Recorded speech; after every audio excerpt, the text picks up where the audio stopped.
Good morning. Thanks for tuning in. You ever get frustrated with technology, artificial intelligence, all the above, things you don't understand? Yeah, I do too.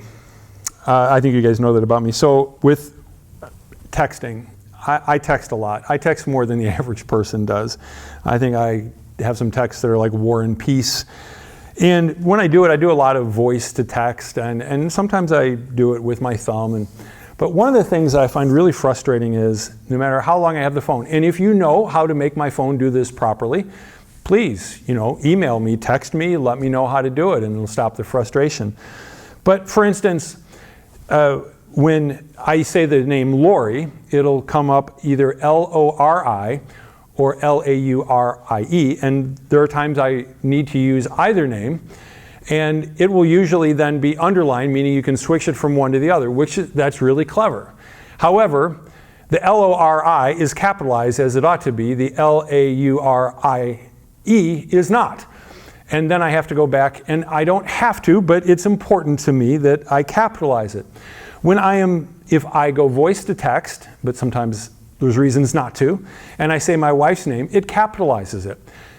But as long as I've been texting, and the name that I text more than probably any other name is Heidi. But if I text it manually with my thumb, it'll always be lowercase. It'll have Hefner, yes, Hugh Hefner's name is in there, Hefner is in there, and that's uppercase. But Heidi is always lowercase, and then I have to get the cursor back, and then I have to go back one, and I have to correct it. Why does that frustrate me? Because it never learns. And I even tap on, then it suggests, is this what you want to do? And I say, yes, that's what I want to do. But it doesn't learn from that. Good thing artificial intelligence isn't like real people, right? I think it's probably more like us than we would like to admit. How many times do we not learn the lesson? It's right there, and it's there to learn, but we just somehow miss it. Those are called teachable moments, and my phone seems to miss them. Now, I just want to say, I'm teachable. If you know how I can fix this, how I can remedy it, just let me know. I'm really open to that. But the point is, we all have growth points, don't we? If you think that you don't, if you think you don't have growth areas, there's growth points, then there's growth areas. You know what I'm talking about? Growth points is something small. Growth area is, like your life, like the whole thing. But seriously, if you think you don't have any, if you're married, ask your spouse. Maybe you've got a housemate. Just say sometime, instead of finding fault with somebody else, just say, hey, do I have any growth areas? And they will probably say, no, nothing I can think of. And then come back to them in a week or so, and they'll say, well, there's this one thing.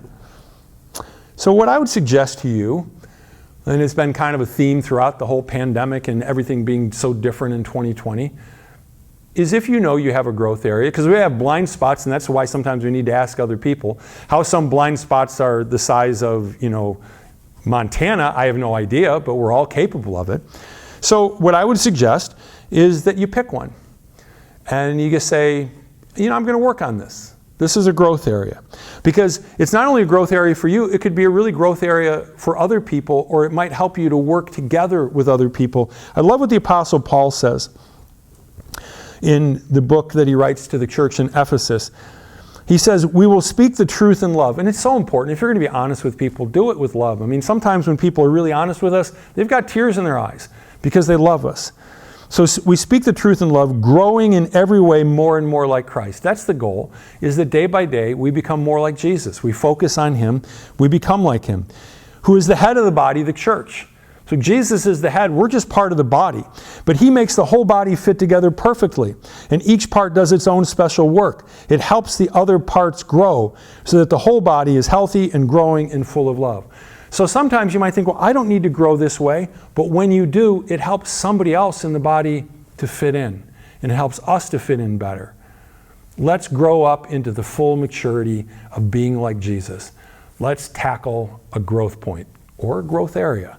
Have a great week.